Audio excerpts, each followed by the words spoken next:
AC के अंदर ये कंप्रेसर होता है। कंप्रेसर के अंदर अगर हम प्रेशर जरूरत से ज्यादा भर देंगे बगैर गेज लगाए तो ब्लास्ट हो सकता है। मेन दो पार्ट होते हैं, कंप्रेसर और कंडेंसर। कंडेंसर भी ब्लास्ट हो सकता है, कंप्रेसर भी ब्लास्ट होता है। कंप्रेसर ब्लास्ट होता है तो उससे ज्यादा भयानकता होती है, उससे मौत भी हो सकती है। फिलहाल मौके पर पहुंची पुलिस मामले की जांच में जुट गई है और शव को पोस्टमार्टम के लिए भेज दिया गया है। अब बड़ा सवाल तो यही है कि एसी के तौर पर ऐसा जिंदा बम तो देश के घर घर में लगा है, इसलिए ऐसे जिंदा बम से रहें सावधान, क्योंकि ना ही मौत की आहट पहले सुनाई देती है और ना ही हादसा कभी बताकर होता है। खुशबू के साथ राजेंद्र कुमार, दिल्ली, इंडिया न्यूज। इस पर बात करेंगे। स्टूडियो में मेरे साथ असीम सान्याल साहब यहां मौजूद हैं, कंज्यूमर एक्सपर्ट, कंज्यूमर वॉइस से आप आते हैं। असीम सान्याल साहब, आपके पास एसी को लेकर के जिस तरह की शिकायतें आती हैं वो किस तरह की शिकायतें होती हैं? क्या कुछ कंज्यूमर आपको बताते हैं जब एसी में खराबी होती है या इस तरह की कोई दिक्कत हो? देखिए, हमारे पास आमतौर पे जो तकलीफ आती है वो ये है कि भाई गैस लीक हो जाना या कंप्रेसर का ठीक तरह से काम नहीं करना, वारंटी में सर्विसिंग बराबर नहीं होना, ये सब चीजें आम बात है। रोजमर्रा की हमारी जिंदगी में ऐसे कंप्लेंट्स आते हैं। लेकिन जहां तक धमाके या फिर ऐसे मामले होते हैं, ये कोई बोल के नहीं आते हैं। जैसे कंप्रेसर का फटना, इन सभी चीजों में हाई प्रेशर गैस होता है। काफी खतरनाक वस्तुएं होती है। अगर देखा जाए तो टीवी और एसी और ऐसे तत्व जो हमारे पास रहते हैं घर पे जो है, इनको बगैर मैकेनिक के जो है बिल्कुल ठीक करना ठीक नहीं है। लेकिन कंप्लेंट के तौर पर जो है, जो आमतौर पर हमारे पास आती है, वो सर्विसिंग की कमी होती है। ठीक है, हमारे साथ इस वक्त maintenance manager Faheem news room से जुड़े हुए हैं।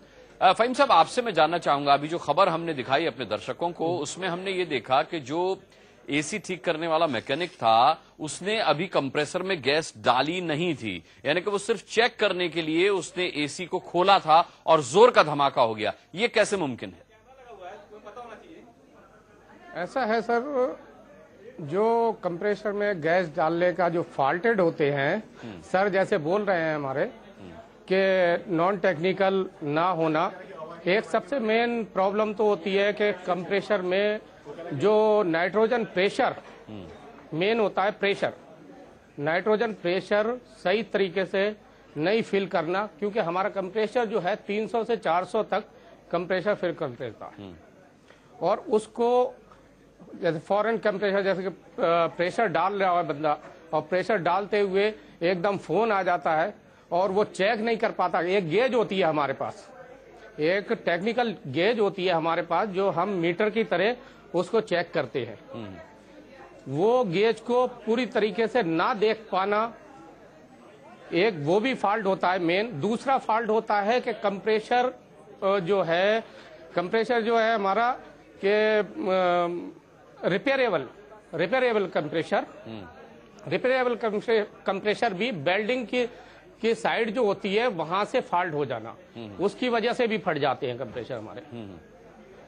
तीसरा यह है कि हमें वैक्यूम प्रॉपर तरीके से ना करना।